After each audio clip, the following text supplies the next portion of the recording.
Car scooty धक्का पोल तलकू खसला दुई गाड़ी मयूरभंज जिला 18 नंबर जातीय राजपथ बुढ़ी खमारी छक निकट में दुर्घटना घटी। स्कूटी और कार परस्पर सहित धक्का हेबा परे पोल तलकू उभय गाड़ी खसी पड़ा।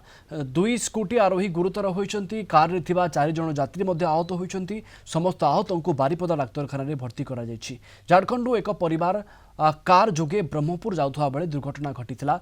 बुढ़ी खमारी गाड़ीर आग चक फाटी जिबारु भारसाम्य हराई रास्तार जाउथवा एक स्कूटी को धक्का दे पोल तलकू खसी पड़ा। स्कूटी मध्य खसी पड़ा। स्कूटी आरोही स्थानीय मंचाबंधा गाँवर बोली कहा जाउछि।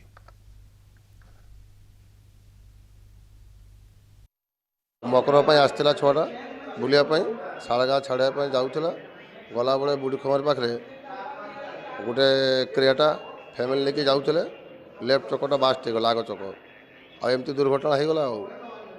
पेसेंट बर्तमान सीरीयस अच्छी छुआटा भल अच्छी तार हॉस्पिटल ट्रिटमेंट चली हॉस्पिटल ट्रिटमेंट गला कटक रेफर करेंगे नहीं कि आम।